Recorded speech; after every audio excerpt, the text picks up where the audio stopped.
ఉన్న బంగారాన్ని విడిపించి ఆ రోజు ఆన్లైన్ రేటుకే మేము కొంటాం. Sharma gold company. ఆంధ్రప్రదేశ్ లో నరాలు తెగే ఉత్కంఠ తర్వాత మరికొన్ని గంటల్లో ఆంధ్రప్రదేశ్ ఎన్నికల ఫలితాలు విడుదలవుతున్న సమయంలో ఇక్కడ మనం ప్రస్తుతం ఆ మంగళగిరి నియోజకవర్గంలోని నాగార్జున యూనివర్సిటీ దగ్గర అయితే ఉన్నాము. సో ఇక్కడ మనం చూసినట్లయితే కనుక ప్రత్యేకంగా సిఆర్పి పోలీసులు అదేవిధంగా పోలీస్ సిబ్బంది కూడాను ఎన్నికల ఫలితాలు విడుదల చేసే నాగార్జున యూనివర్సిటీలోకి ఎలాంటి వాహనాలు కూడా అనుమతించట్లేదు. అదేవిధంగా ఏవైతే ముందస్తుగా పాసులు తీసుకుని సిద్ధంగా ఉన్నారో సో ఆ వెహికల్స్ మాత్రమే లోపలికి వెళ్ళి చేసే పరిస్థితి ఇక్కడ మనకు కనిపిస్తుంది.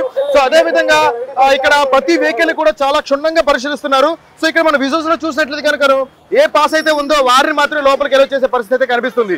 సో ఇక్కడ ముఖ్యంగా మనం చూసినట్లయితే కనుక మరికొన్ని గంటల్లో ఏదైతే ఆంధ్రప్రదేశ్ లో ఎన్నికల ఫలితాలు విడుదలవుతున్న సమయంలో తగు చర్యలు తీసుకుంటారని చెప్పొచ్చు. ముఖ్యంగా ఈ నాగార్జున యూనివర్సిటీలోని 7 ఎమ్మెల్యేలు ఒక ఎంపీ అభ్యర్థి యొక్క ఫలితాలను ఇక్కడ విడుదల చేయబోతున్నారు.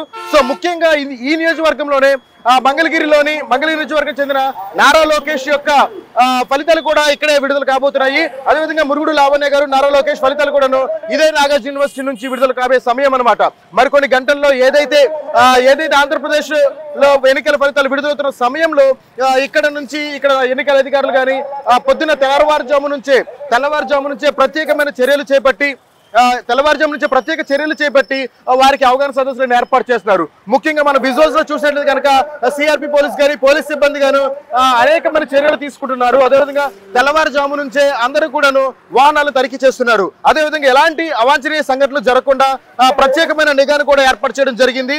ముఖ్యంగా మనం ఈ రోజు నాగార్జున యూనివర్సిటీలో చూసినట్లయితే కనుక డ్రోన్ కెమెరాతో కూడాను పర్యవేక్షణ చేస్తున్నారని చెప్పేసి మనకి నిన్న మన కలెక్టర్ గారు చెప్పిన ప్రెస్ మీట్ లో చెప్పారు.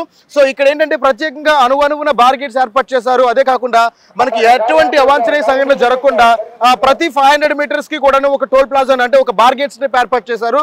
దాని ద్వారా ఏంటంటే ఎలాంటి అవాంఛనీయ సంఘటనలు జరగకుండా పోలీసు తగు చర్యలు తీసుకుంటున్నారు.